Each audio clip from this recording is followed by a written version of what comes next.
Queridos irmãos, muito boa noite. Mais um domingo, nós estamos aí para continuar a nossa vida e continuar aprendendo, de preferência, com a doutrina espírita, que ajuda muito. Ajuda muito porque elimina muitos preconceitos e nos esclarece com raciocínio, com inteligência. E a gente, com esse esclarecimento, esse esclarecimento inteligente, racional, a gente fica mais seguro, a gente tem mais confiança. A gente sabe que não está abandonado realmente, a gente sabe que as coisas nunca acontecem por acaso, e a gente começa a cair, inclusive, na realidade da vida. Para que nós estamos aqui? E passamos, então, a perder menos tempo, aproveitar mais a oportunidade, para nós não nos decepcionarmos com a própria vida, não é? Que quem fica enganado, equivocado, iludido na vida, pensando, inclusive, que é do mundo e não está no mundo, a gente aí se decepciona com certeza. Muitas vezes a gente tem alguns problemas, mas isso a gente resolve. Nós estamos aí para resolver. Problemas, dores, desilusões, desencontros, isso tudo a gente acerta se a gente souber ir se alinhando com a vida, se alinhando com a ordem do universo, que é a ordem de Deus, e que é o que nós estamos aí para aprender, sem mistério, sem mágica, sem Harry Potter. Estamos com a cabeça tranquila no lugar para entender e sair cada vez melhor de cada reunião como essa aqui que nós fazemos. Essa é a finalidade, não é? Então estamos mais uma vez para tirar proveito, para aprender, para refletir, para raciocinar. Diz a nossa querida Magui que nós estamos sem som aí atrás. Estão ligados. Luiz? Vai ter o quê? Tá, mas é desse aqui, depois a Sueli vai falar, não tem problema. Se o 8 é bom, deve estar bom. Tá. Bom, dito isso, vamos fazer a prece, vamos começar a reunião, que a Sueli vai fazer a palestra da noite. Queridos amigos espirituais, muito obrigado por mais essa oportunidade. Que em nome de Deus, todos nós aqui com bons propósitos, com o intuito de aprender, de ouvir, de refletir, de sermos esclarecidos e sairmos daqui mais confortados, que sairmos daqui mais seguros, nós agradecemos por essa oportunidade.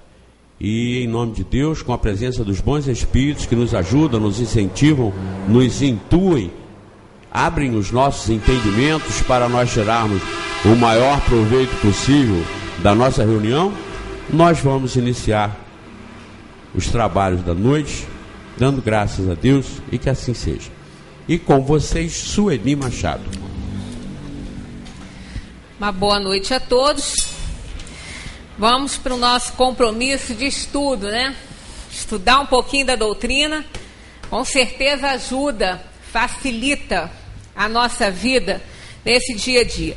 No último domingo que nós estivemos aqui juntos, nós falamos sobre a necessidade de sermos mais pacíficos.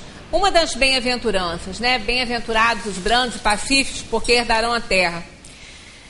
Mas como vimos no desenrolar do tema, né? Hoje, ser pacífico hoje está complicado, está difícil. Tudo está difícil. A vida não está nada simplificada. Todo mundo está muito agitado. A gente sai de casa para fazer uma coisinha à toa e nada consegue ser feito num curto espaço de tempo. Tudo demora.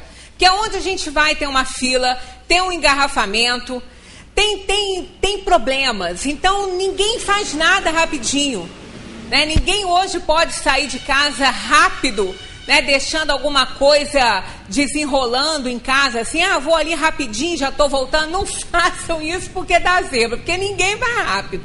Aí tá todo mundo nervoso, todo mundo fica irritado, né? As horas passam e a gente parece que não faz nada. E as pessoas vão e vêm, correm para lá, correm para cá, como se fosse o último minuto da vida. A gente passa, às vezes a gente sai de casa até torcendo para não encontrar uma pessoa conhecida, para não ter que parar para bater um papinho, que o tempo está apertado. Não é que a gente não deseje conversar, mas é que o tempo está apertado. Então, realmente, ser brando e ser pacífico hoje está muito complicado. Até porque a pessoa fica para trás, né? Fica para trás. Aquele que não reivindica sua posição e o seu lugar E aí, isso tudo vai nos tornando intolerantes, impacientes, violentos, ciumentos, egoístas.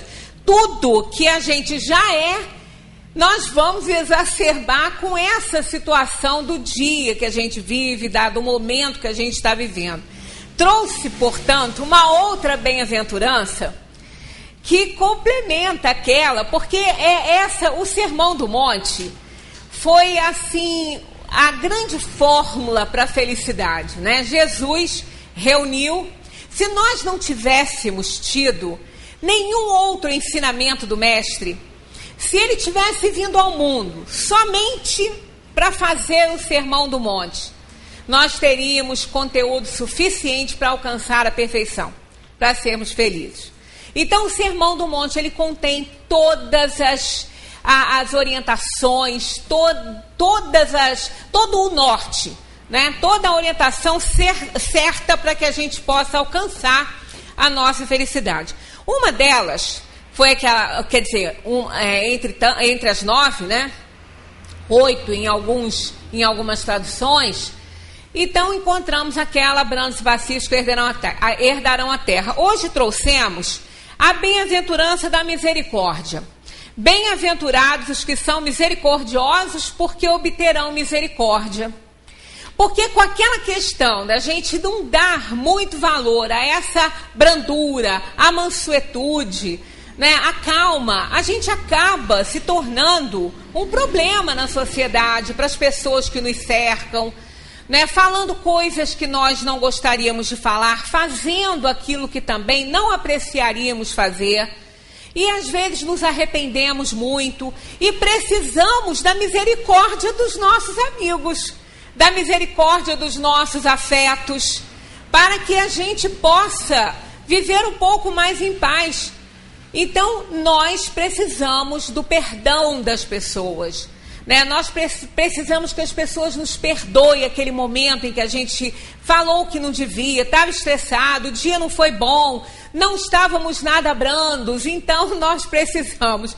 Aí está aí a orientação do Mestre: bem-aventurados os que são misericordiosos, porque obterão misericórdia. Porque aquele que não pode exigir de ninguém. Aquele que não sabe perdoar, aquele que não sabe entender, ele não pode cobrar perdão de ninguém, ele não pode cobrar compreensão de ninguém, porque ele também não sabe oferecer isso, né? E continua aqui, ó: se perdoardes aos homens as faltas que cometeram contra vós, também vosso Pai Celestial vos perdoará os pecados. Mas, se não perdoardes aos homens quando vos tenham ofendido, vosso Pai Celestial também não vos perdoará os pecados. Se contra vós pecou vosso irmão, e de fazer-lhe sentir a falta em particular, olha que elegante, né? A sós com ele, se vos atender, tereis ganho o vosso irmão. Então, aproximando-se dele, disse-lhe Pedro: Senhor, quantas vezes perdoarei a meu irmão, quando houver pecado contra mim? Até 7 vezes? Respondeu-lhe Jesus: não vos digo que perdoeis até 7 vezes, mas 70 vezes 7 vezes. Perdoar uma já é complicado, imagina 70 vezes 7. Aí a gente entende que realmente a misericórdia, ela é o complemento da brandura. Aquele que não é brando não consegue ser misericordioso. Ele não consegue perdoar, ele não consegue compreender as coisas, ele não consegue ser indulgente, porque ele é bélico, ele é pacífico, ele é violento, ele quer briga, né? Então, se ele quer briga, ele quer ver o circo pegar fogo, ele não tem nada de misericórdia.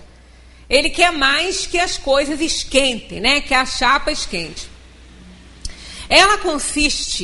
A misericórdia consiste no esquecimento e no perdão das ofensas. O ódio e o rancor denotam almas sem elevação nem grandeza. O esquecimento das ofensas é próprio da alma elevada. Então nós vamos ver um pouco mais à frente essa diferenciação do perdão, né, e do esquecimento para aquele perdão assim camuflado, que a pessoa diz: olha, eu te perdoo, mas não passa mais na minha frente, não olha mais para mim, não cruza meu caminho. Isso aí não é perdoar. Quando nós reencarnamos, nós esquecemos o passado, porque Deus é misericordioso, ensina e é misericordioso, nos faz esquecer as faltas, nos faz esquecer os erros, a injustiça que cometemos, a exploração que cometemos. Deus nos dá o esquecimento para que a gente possa realmente recomeçar. Se nós tivéssemos os nossos pecados, os nossos problemas, a injustiça que causamos, as pessoas exploradas, aqueles que foram injustiçados por nós, nos cobrando o tempo todo e nós nos lembrando o tempo todo de tudo que fizemos, isso com certeza seria um obstáculo à nossa felicidade, à nossa recuperação, ao nosso reajuste diante do mundo. Então Deus, na sua infinita misericórdia, faz que esqueçamos o passado para que a gente possa, numa encarnação nova, recomeçar de fato.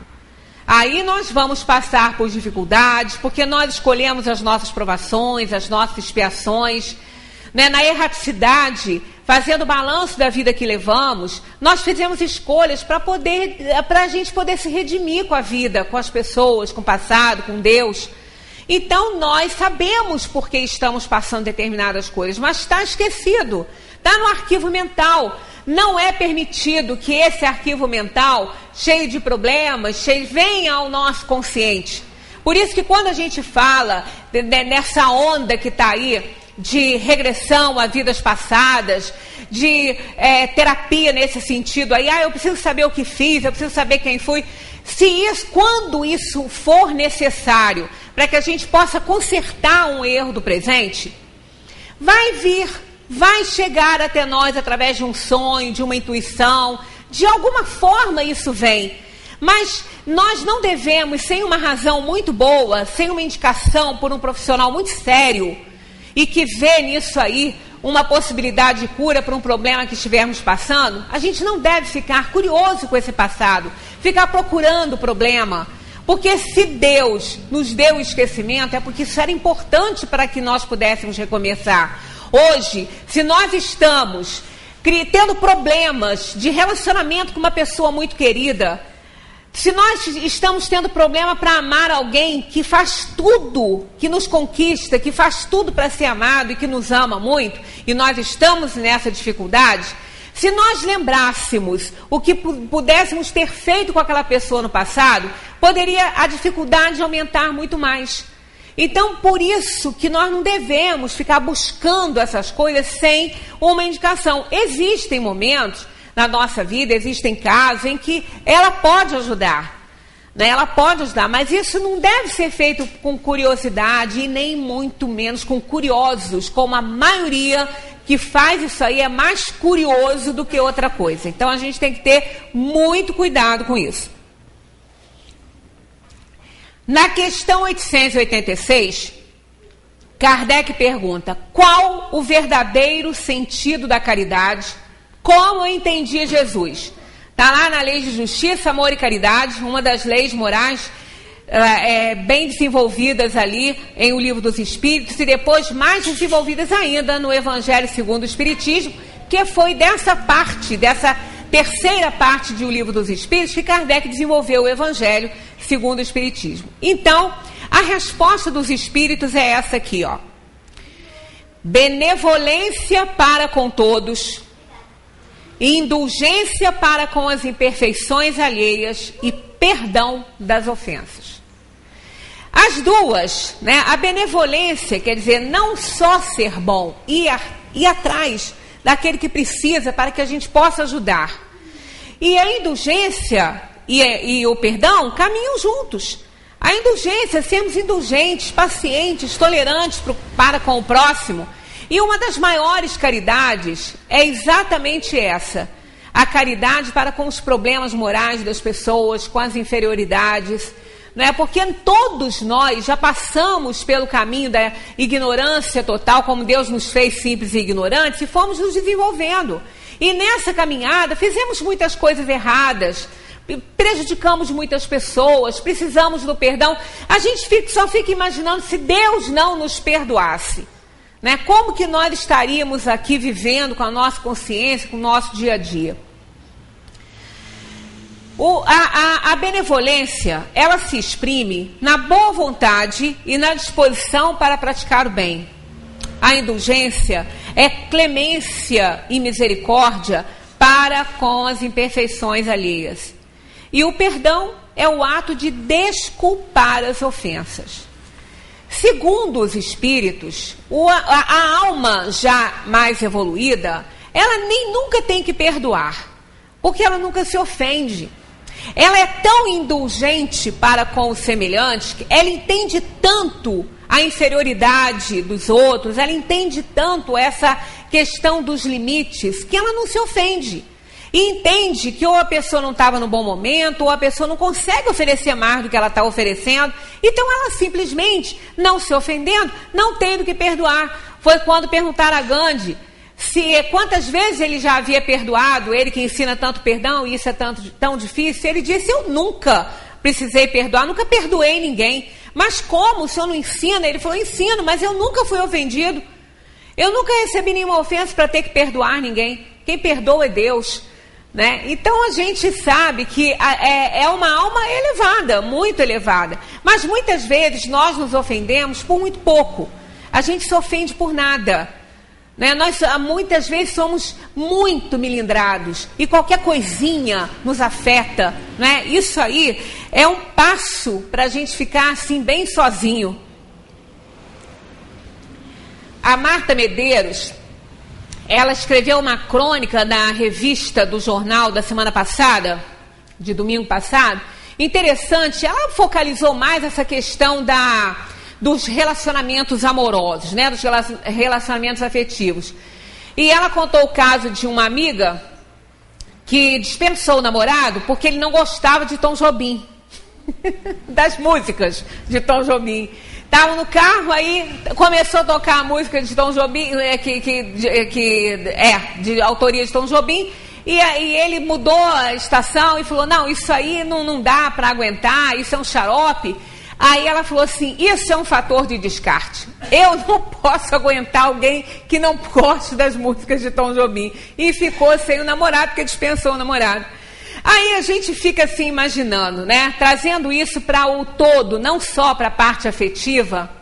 Esse fator de descarte muitas vezes nos leva à solidão, porque ele é um elemento que não nos deixa perdoar, né? Então é longa a lista daqueles: isso eu não tolero, isso eu não perdoo. É tão longa essa lista, que a gente acaba ficando sozinho, sem amigos, sem afetos, sem pessoas por perto, porque a gente é exigente demais.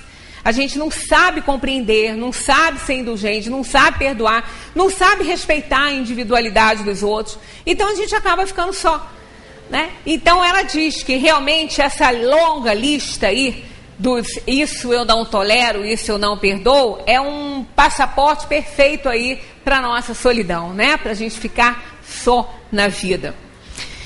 O exercício de benevolência é trabalho em favor do semelhante. Só ali que nós podemos mostrar que somos benevolentes. Não basta a gente se sentir ou falar que é. Tem que mostrar na prática, né, que somos. O exercício de indulgência é a solidariedade em face das limitações e fraquezas do próximo, evitando discriminá-lo, né? E a gente faz tantos julgamentos, a gente aponta tanto, né? Como a gente aponta as pessoas, os erros das pessoas, e a gente não vê os próprios erros. A gente não vê o quanto nós estamos precisando que as pessoas sejam indulgentes conosco, né? E o exercício do perdão é o esquecimento do mal que se tenha sofrido de alguém num ato de tolerância esclarecida que se exprime na compreensão. Então precisamos compreender a situação, que passamos, para que a gente possa perdoar essa pessoa. Talvez tenhamos aí a origem da máxima de Kardec: trabalho, solidariedade e tolerância a orientar a ação espírita. Sem tais princípios, não há possibilidade de um entendimento perfeito entre os homens na construção de um mundo melhor. Então, se a gente exige, se o mundo está ruim, se tudo está difícil, se os nossos dias são maus, realmente não tem outra coisa a não ser trabalho, solidariedade e tolerância. Isso é o que pode resolver o problema, né, que nós estamos passando, o problema aí da humanidade, desses dias tão difíceis como a gente tem vivido.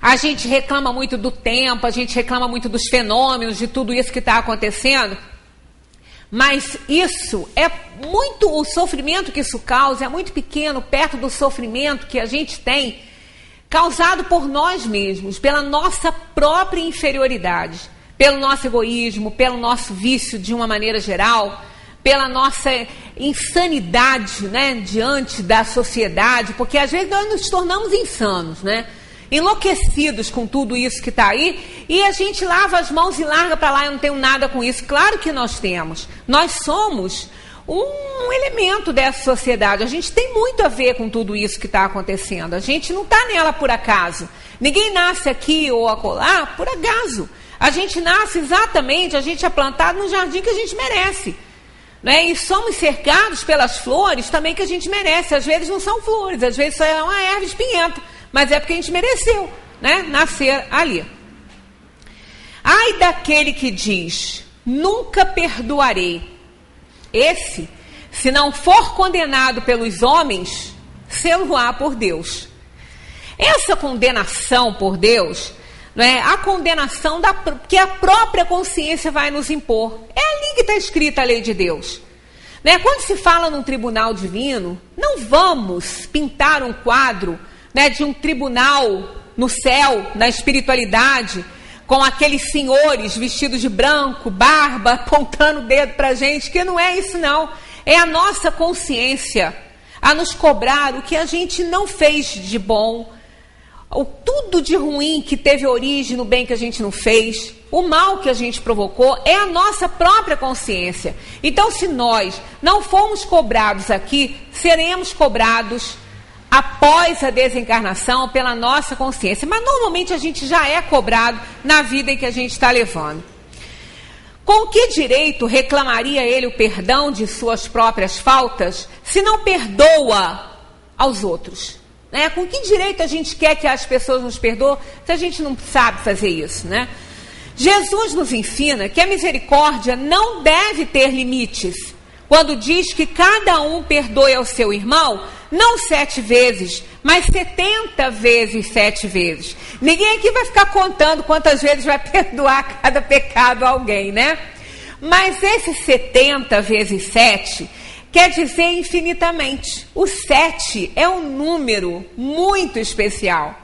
A representação dele, né, o significado do 7 é espiritualidade, sabedoria, a criação dominando a matéria, autoconhecimento, introspecção, profundidade, estudo, privacidade, intelectualidade, purificação. Isso tudo é simbologia do 7.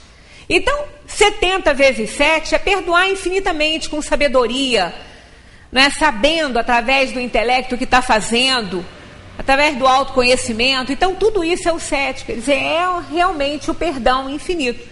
Então, a gente não tem que limitar isso aí, nem ficar contando. O 7 é um número muito especial, olha só, o ser humano renova todas as células de 7 em 7 anos. No rosto da pessoa humana, há 7 orifícios. São 7 as cores, quando decompostas, né, pela luz, né, através do prisma. O arco-íris tem 7 cores. São 7 as notas musicais. São 7 os dias da semana. E se a gente procurar mais alguma coisa, vai achar. E também foi no 7º dia que Deus descansou segundo a simbologia e a alegoria, da confecção, né, do mundo. Deus fez o mundo em 7 dias, 7 eras, né? Então, é uma simbologia os 7 dias. Mas está lá o 7 de novo, né? Como se ele estivesse criando infinitamente, fazendo, tornando isso aí, né, realidade para nós infinitamente. E foi esse, e no 7º dia, depois da criação, ele descansou. Esse repouso assume também um caráter sagrado, indica reflexão depois de um dia de fadiga, de um dia de empenho, introspecção, afastamento do mundo, né, dessa coisa material, entregarmos a uma meditação, a uma espiritualização. Então, isso aconteceu no 7º dia.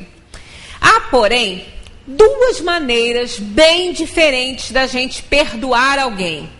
Uma é grande e nobre, verdadeiramente generosa, sem pensamento oculto, aquele pensamento, né, que evita com delicadeza ferir o amor próprio e a suscetibilidade do adversário, ainda quando este último justifique, né, como nenhuma justificativa possa ter essa situação do que ele tenha feito conosco, né?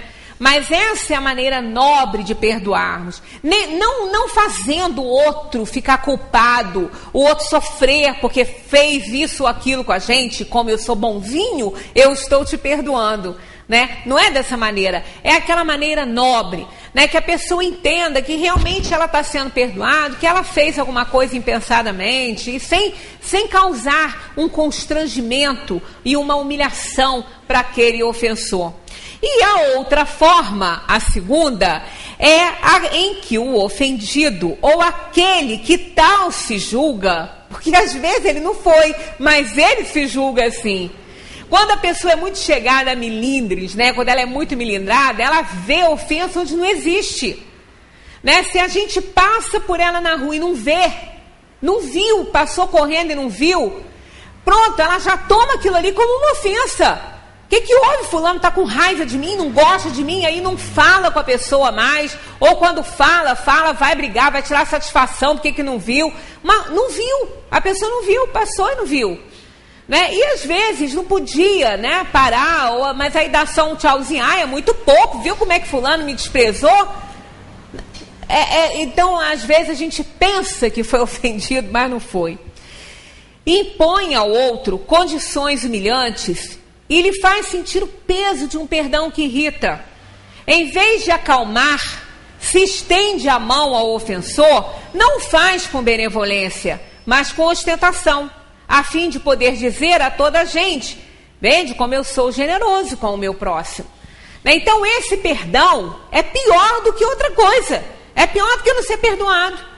É aquele perdão tão cobrado, fazendo a pessoa ficar tão humilhada que é preferível que ela nem perdoe o outro, né? Do que passar mais um constrangimento assim para a pessoa. É uma vingancinha, né? Precisamos perdoar para poder viver uma vida completa. Algumas orientações aqui nos foram dadas pela professora Elisabeth Kubler-Ross, que foi uma psiquiatra suíça. Ela dedicou a vida aos seus pacientes, a todos, e ela trabalhou muito com pessoas no momento da morte, né, com pacientes terminais, e ela disse da transformação que eles sofrem nesse momento. As pessoas têm uma visão diferente da vida, remorsos, arrependimentos, principalmente quando veem que realmente a vida está escapando e que elas não têm mais tempo para fazer nada. Aí vem um arrependimento muito forte, aí vem o desejo de perdoar. Então, para que a gente vai esperar ficar doente, né? Sofrer, esperar quase morrer para poder entender essas coisas? Então, nós precisamos perdoar para poder viver uma vida completa. Por incrível que pareça, a pessoa que está presa numa mágoa, ela não vive uma vida completa. Ela não consegue se soltar, ela não consegue vivenciar momentos de alegria, ela está sempre presa naquela mágoa. O perdão é a maneira de curar as nossas mágoas e feridas. É a forma de nos religarmos aos outros e a nós mesmos. Aquela pessoa que foi ofendida ou pensa que foi ferida de alguma forma, no seu ponto de vista, porque tudo é relativo, tudo é uma questão de ponto de vista. Então ela fica presa. Se ela foi ferida por uma afeição, ela não quer mais nenhum relacionamento. Se ela foi ferida por um amigo, ela não quer mais fazer amizade, ela se fecha, ela se prende. Então ela se transforma numa pessoa que ela não é. Ela não vive plenamente, ela não consegue ser feliz, porque ela está sempre presa naquela mágoa, sempre com medo que as coisas vão acontecer. Quando ela perdoa, ela se livra daquilo, ela se torna uma pessoa completa, pronta para um outro relacionamento, para fazer novos amigos, entender que nem todas as pessoas vão magoá-la, que nem todas as pessoas são iguais e que ela também já feriu. Então as coisas vão clareando e vão melhorando e a gente vai tirando do peito, né, aquela pedra que parece que esmaga e a gente não consegue muitas vezes nem comer direito, nem se alimentar, a comida não desce, faz um bolo aqui, né? Todos nós já fomos feridos, mas todos nós também já ferimos. Só que a gente não pensa isso. A gente acha que as pessoas têm o dever de ser gentis, ser cordiais conosco, nos fazer bem, mas a gente não consegue entender que a gente nem sempre é cordial com o outro, que a gente nem sempre faz o outro também assim feliz. Então, realmente a gente tem que entender que nós já ferimos, fomos feridos, mas também já ferimos. O problema não é o fato de a mágoa acontecer. Nós não somos de ferro. Quando alguém nos magoa, a gente se magoa. Nós não somos Gandhi, né? Ainda não estamos na elevação espiritual dele. Então, quando alguém nos faz uma coisa, a gente se magoa, a gente fica triste, fica chateado. Isso é normal. Isso aí é plenamente normal. Isso é dos humanos. Por isso que somos humanos. Quando a gente deixar de se importar com isso tudo, a gente se deixa de ser humano. Ah, mas ser o quê? Vai para um mundo melhor, vai para o mundo da angelitude, da felicidade, né? E não esse mundo aí cheio de egoísmo ainda. Então o problema não é a mágoa se instalar, e sim de não conseguirmos esquecê-la. De nos recusarmos muitas vezes a fazer isso. Porque tem gente que gosta, se alimenta disso. Tem gente que se alimenta da mágoa, não quer se livrar dela. Ela vive aquilo ali. Ela gosta daquela situação. E ai de alguém que tenta ajudar. Vai levar fora. É a forma de manter viva a agressão que fizeram para aquela pessoa. É a forma dela ficar ali, mostrando para todo mundo que ela foi ofendida. Se deixarmos de alimentar nossas mágoas, elas vão morrer. Como se a gente deixar de alimentar uma planta, ela morre. Se deixarmos de alimentar um animal, ele morre. Se a gente não se alimentar, a gente morre. E com as nossas dores também são assim, né? Com as nossas mágoas também, se a gente não alimentar as mágoas, elas também vão morrer. Vão desaparecer da nossa vida. É como se não nos importássemos de ter sido ofendidos. Por isso que a gente não quer se livrar dela. Porque senão a gente vai assim, não, mas eu me importei, eu me magoei, eu não posso me livrar. Claro que pode, vai ser mais feliz. Na mitologia grega, encontramos um herói mitológico chamado Belerofonte. O nome dele, antes de ser Belerofonte, era Hiponos. Ele era um simples cidadão, mas que de repente se tornou um herói. Ele se tornou um herói porque ele matou alguém que era nocivo à sociedade. Era um obscuro cidadão grego antes, mas tendo matado Beleros, que era um tirano de Corinto, ficou famoso como o matador de Beleros. E aí ele se tornou Belerofonte.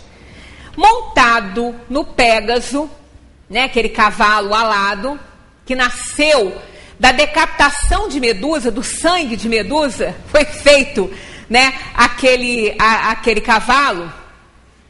E ele, então, montado no Pégasus, ele consegue um dos seus maiores feitos, que foi matar a Quimera.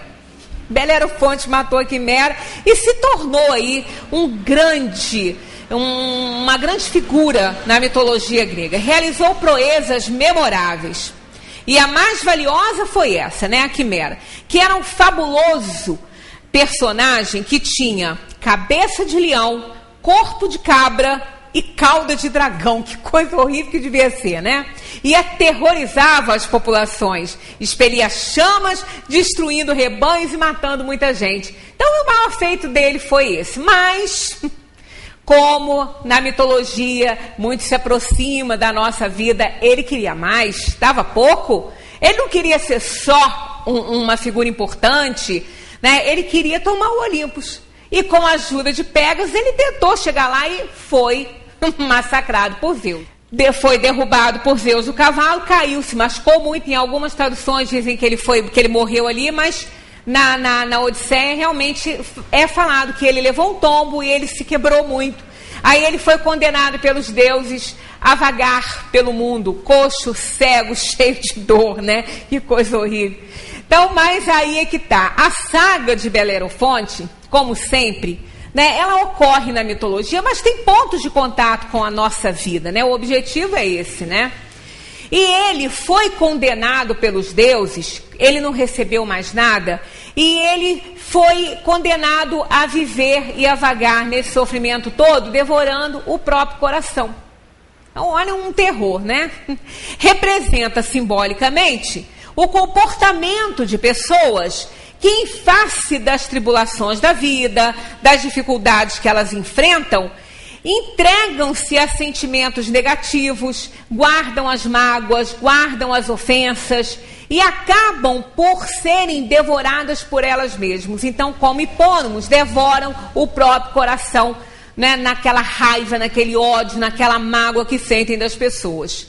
E às vezes o ofensor não está nem preocupado com isso, nem lembra. Às vezes para ele nem ofendeu. Então realmente é o ofendido que mais sofre com a mágoa que carrega por ter sido ofendido por alguém. Nutrem-se das próprias mágoas como se cometessem um ato de antropofagia moral. Atormentados e pomos nos caminhos da vida, que a gente vê muito por aí e tem contato direto às vezes, né? Passando pela vida, acumulando essas mágoas sem ter nenhum treinamento ou orientação sobre como podemos nos livrar delas. Né? A gente sabe que elas são importantes às vezes para que a gente continue a se alimentar e viver daquilo ali, mas realmente a liberação está aí, está nela nossa salvação. Né? Aqui é que entra o perdão. Quando a gente perdoa, a gente se livra de tudo isso. É a receita para que a gente pare de devorar o próprio coração com essas mágoas, com essas ofensas que a gente carrega. Ironicamente, o perdão pode ser um ato egoísta no sentido de que ele é mais importante para a pessoa ofendida, para a pessoa magoada. Exatamente, que o ofensor não está nem aí. Ele fez, se ele fez, ele achou certo, continua achando certo. E se ele não achou certo, ele já fez. O máximo que ele pode pedir é perdão. E se a pessoa não quiser perdoar, problema da pessoa, ele vai fazer o quê? Né? Então ele não está nem aí. Mas a pessoa que foi ofendida é a mais beneficiada com isso. Por quê? Perdoando ou não, o outro não está nem aí. Mas essa pessoa que foi ofendida está sofrendo. Então ela precisa fazer algo por ela mesma, né? Muitas vezes nós não conseguimos nos perdoar, embora o outro nos perdoe. Mas aí é um caso da gente trabalhar a si próprio. Esta é a ferida que continua sempre a doer. Passamos pela vida com essa dor, né, sem saber que a gente pode se livrar dela, que tem remédio para ela. Quando não perdoamos, permanecemos agarrados a antigas feridas e mágoas. Mantemos vivas as partes infelizes do passado, que são os nossos ressentimentos. Essa é a pior parte.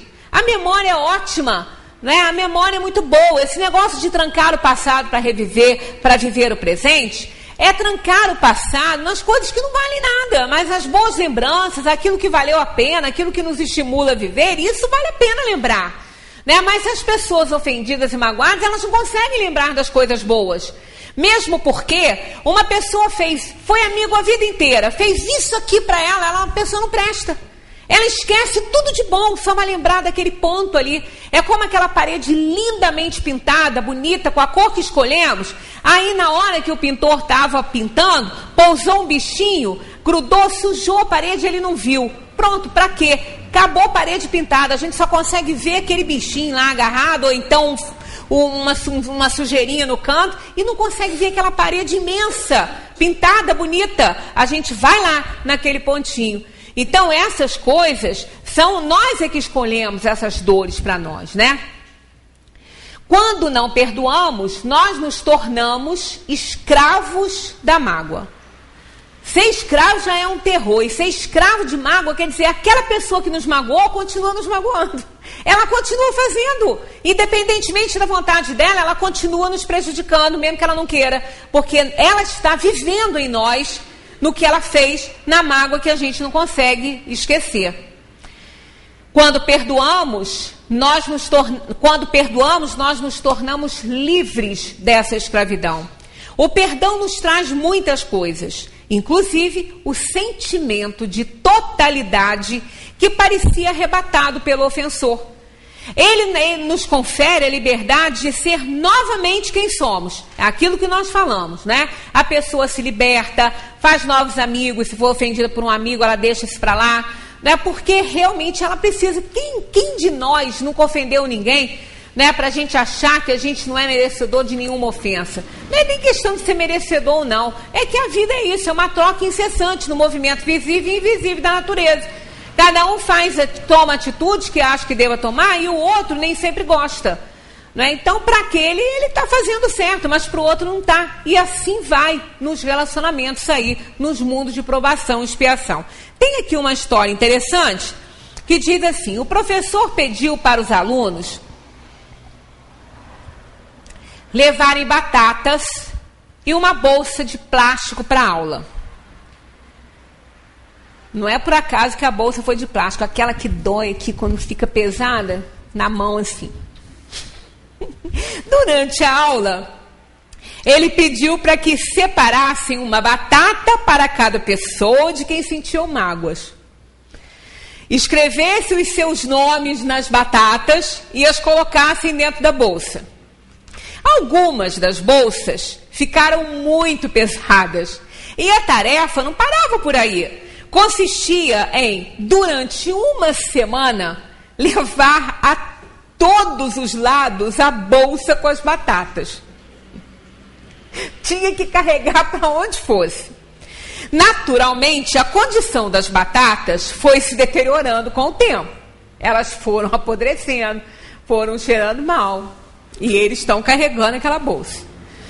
O incômodo de carregar a bolsa, a cada momento, mostrava-lhes o tamanho do peso espiritual diário que a mágoa ocasiona em cada um de nós. Bem como o fato de que, ao colocar a atenção na bolsa, para não perder a bolsa, porque não podia perder, tinha que tomar conta dela, para não esquecê-la em lugar algum, os alunos deixavam de prestar atenção em outras coisas que eram importantes para eles. Esta é uma excelente metáfora para que a gente entenda o preço que se paga todos os dias para manter a dor, a bronca e a negatividade. Aquela bolsinha de plástico cheia de batata já apodrecendo, carregando para lá e para cá e cheirando mal, é assim. Só que a gente se acostuma, né? A gente se acostuma com os próprios cheiros. Então se acostuma com o cheiro da mágoa, com aquele cheiro ruim que ela exala na alma, né? Na nossa energia. Quando damos importância aos problemas não resolvidos ou às promessas não cumpridas, nossos pensamentos enchem-se de mágoa, aumentando o estresse e roubando nossa alegria. Perdoar e deixar esses sentimentos irem embora é a única forma de trazer de volta a paz e a calma. Querem um exemplo? Uma festa. A gente está lá feliz da vida, curtindo a festa junto com as pessoas que a gente gosta. Entra alguém que nos ofendeu. Pronto. Acabou a nossa festa. Fecha o tempo. Acabou a festa. Ou a gente vai embora, ou fica num canto, ou aí começa o coração a bater forte, aí não aproveita mais nada. Quem está perdendo? O ofensor nem lembra que nos ofendeu. Nós é que estamos sofrendo. Então, para perdoar, é necessário pensar uma coisa. É importante esse item aqui, ó. Porque perdoar é muito difícil. É muito difícil. É mais fácil pedir perdão. Se pedir perdão é difícil para os orgulhosos, Perdoar é mais difícil ainda. Aí a gente tem que pensar isso aqui, ó. Você cometeu erros e eu também. Você, né? Ele ou ela, tanto faz. Quem não os comete? Tá lá no Evangelho. Atire a primeira pedra aquele que não tem pecado. Você então cometeu erros e eu também. Quem não os comete? Mas eu não quero mais definir você em função dos seus erros, nem ser definido pelos meus.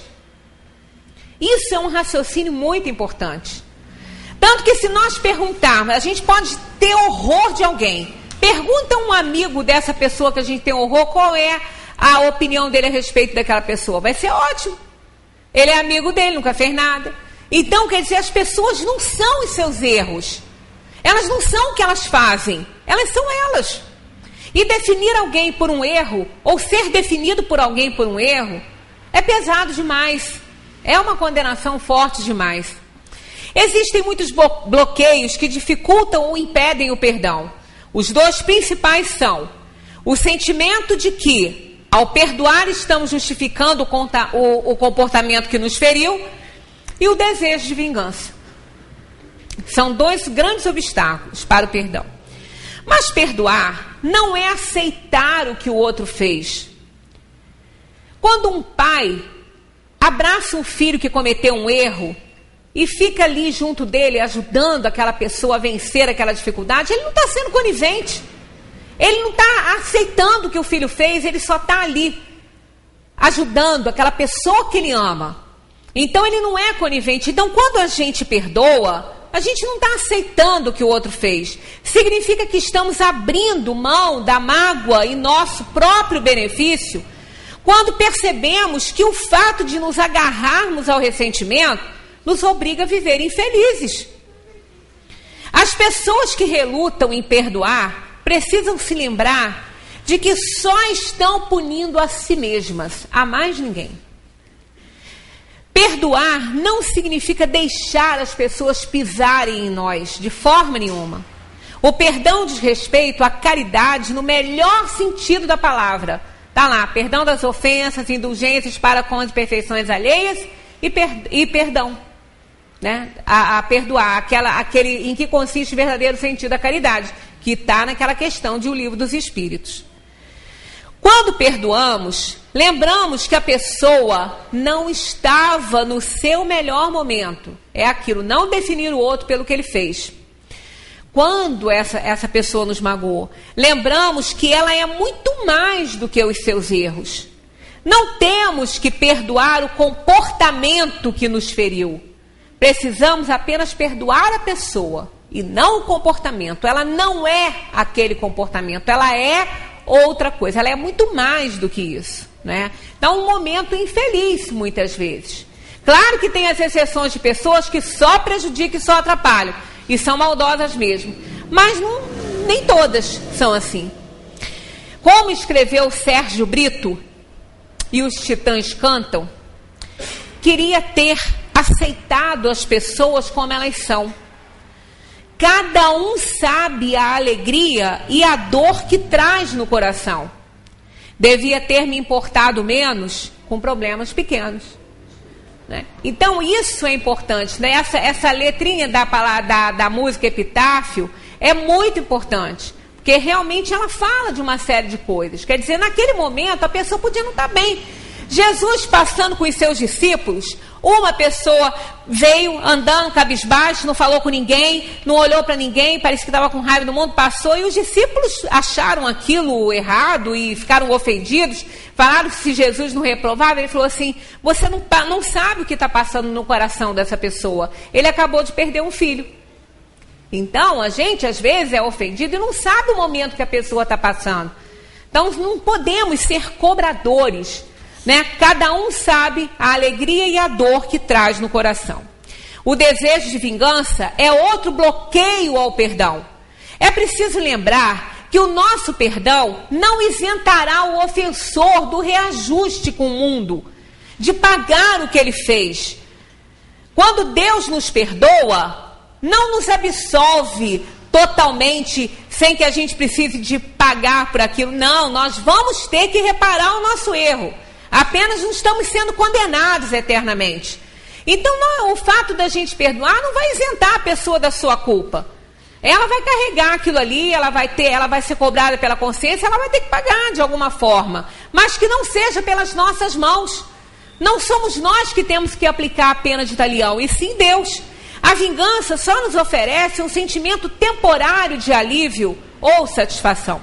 Depois, nós nos sentimos culpados e diminuídos por termos adotado um comportamento que não considerávamos correto, que não faz parte da nossa personalidade, do nosso perfil. A gente só fez para se vingar. E isso não nos faz felizes. Não há nada de errado em demonstrar que estamos magoados para alguém. Não há nada de errado. Nós não estamos aqui achando que as pessoas devem se magoar, perdoar e ficar por isso. Não é assim. Então não é nada de errado chegar e conversar com a pessoa e falar que não gostou daquela atitude. Mas é importante lembrar que a mágoa se transforma em autopunição quando nós nos agarramos a ela. Pode ser difícil perdoar e às vezes é mais fácil tentar assim ignorar a situação e largar para lá. Mas também não é por aí. Percebemos que não queremos viver desta maneira quando a nossa vida enfrenta um desafio. Aí vem quando chega uma doença, quando a gente está diante de um problemão. Ali que a gente vê que a gente não quer viver assim. Que a gente quer ser livre, quer ser mais light, mais feliz, né, mais solto. Aí que a gente vê que não quer isso, né? Quando nos damos conta de que talvez não tenhamos toda a eternidade para corrigir as coisas. Né? Então não vamos deixar para quando a gente ficar doente, porque aí não vai ter mais tempo, né? Não perdoar nos impede de avançar. Com frequência é mais fácil culpar alguém do que reparar uma coisa ruim que a gente tenha feito, né? Muitas vezes a pessoa nem precisa de saber que a gente está perdoando. A gente só tem que tirar aquela mágoa de dentro.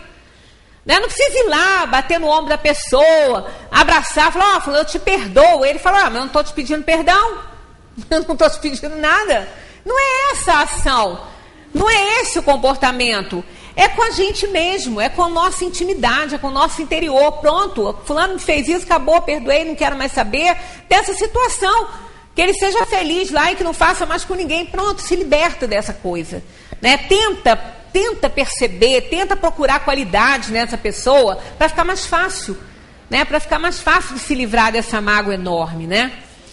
Quando mantemos os olhos fixos nos erros de outra pessoa, não precisamos olhar para nós mesmos e para os nossos erros e problemas. Por isso que a gente se preocupa com isso. Né? Porque a gente não precisa olhar. Eu estou olhando do outro, o outro é assim, assado, porque não preciso ver os meus. Eu estou vendo do outro. Então é mais fácil assim, né? Que a gente não precisa se corrigir. Quando perdoamos, recuperamos o poder de viver e florescer, superando o incidente que nos ofendeu. Viver com a ferida faz de nós vítimas perpétuas. Ninguém quer isso, né? No perdão, nós nos libertamos disso tudo aí. Não temos que ser permanentemente feridos por ninguém e por nada, muito menos por nós mesmos. Essa percepção encerra um grande poder. Quando as pessoas atiram pedras, tem um doido qualquer atirando pedra ali na rua, para torta, direito, para tudo que é direção. Qual é o doido maior que vai ficar na frente das pedras? O que a gente faz? Esquiva, sai, vai para outro caminho, abaixa, sei lá, faz qualquer coisa para não levar a pedrada. Então a ofensa é assim também, é pedra que a gente não tem que segurar. A gente não tem que ficar na reta. Né? Deixa ele atirar as pedras quanto ele quiser, a gente não segura. A gente sai de perto. Não temos, portanto, que ser feridos por nada se a gente não quiser. Quando éramos crianças e éramos feridos ou magoávamos outras pessoas, alguém em geral dizia ou nos ensinava a dizer, desculpe. Hoje, não somos, que somos adultos, nem sempre isso acontece, nem sempre nós nos desculpamos. Mas muitas vezes a gente se desculpa e a outra pessoa ainda fala assim, ainda tem coragem de pedir desculpa? Então fica uma situação difícil e a gente não sabe o que fazer para agradar, né? Quando alguém nos ofende, reduzimos essa pessoa exclusivamente à dor que nos causaram. Pronto. Ela não serve mais para nada, ela é assim mesmo, não quero mais papo, pronto, acabou. Aí a gente está definindo a pessoa por aquilo que ela fez. Né? E às vezes ela também não merece isso, porque não é assim. E o pior é que muitas vezes a gente sabe que ela não é assim. A gente conhece e sabe que ela não é. Não é aquela pessoa que foi amigo tanto tempo, aquele companheiro, aquela companheira. Então a gente conhece um pouquinho essa pessoa, sabe que ela não é isso. Mas a gente se agarra àquilo ali como se aquilo ali fosse realmente a tábua de salvação, né? Um outro passo para perdoar é vê-las novamente como seres humanos, como pessoas que erram, que acertam, que se arrependem das coisas. Elas cometem erros, às vezes são pessoas fracas, são insensíveis, são confusas, sofrem, são defeituosas, são frágeis, solitárias, carentes, emocionalmente imperfeitas. Em outras palavras, são exatamente como nós, que nós também somos tudo isso. Elas são assim, e nós também, né? Então errar não é humano. Nós somos humanos porque nós erramos. A hora que a gente passar dessa dificuldade toda, nós vamos ser espíritos mais felizes.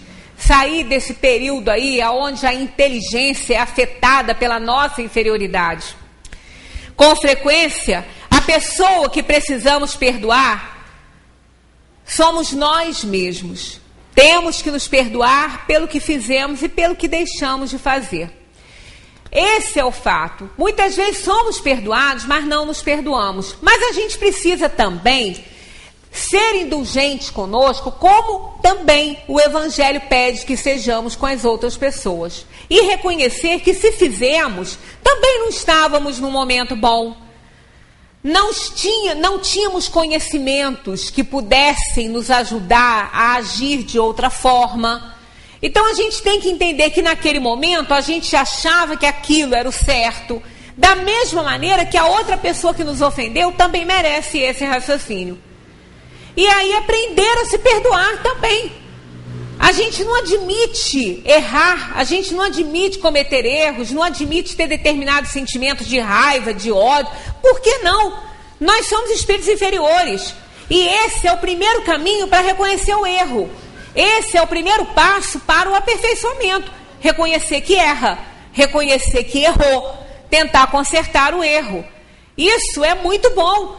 Pior é aquele que acha que ele está sempre certo, que ele nunca errou. Esse é que está muito longe ainda da reforma íntima, porque ele acha que ele não tem que trocar nada, para que vai mexer, né? O time que está ganhando não se mexe, então pronto, deixa assim, tá ótimo. Eu sou assim, meu natural é esse, e assim vai pelo mundo, né? Sofrendo sem necessidade.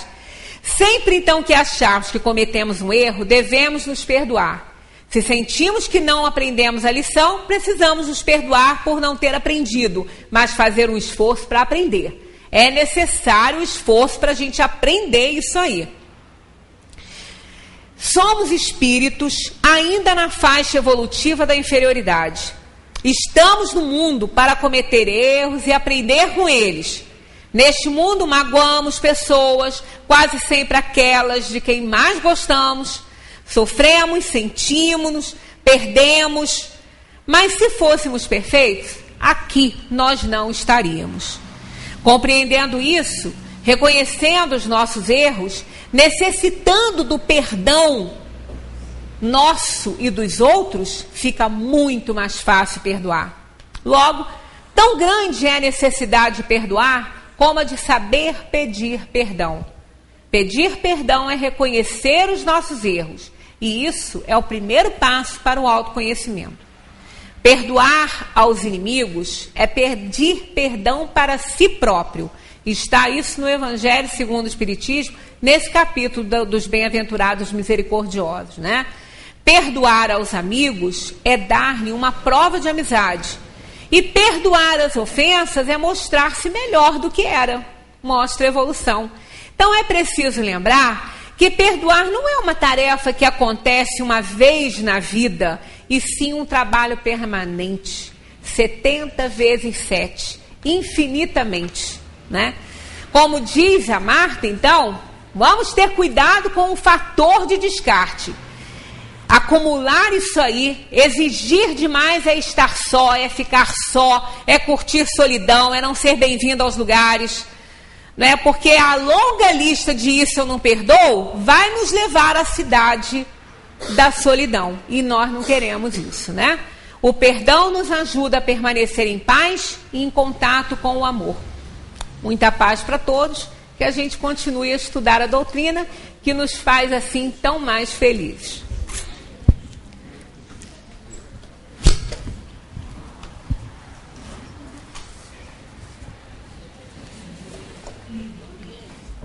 Bem, querido, Jesus espertamente passou a bola para a gente, quando ele ensinou a oração do Pai Nosso.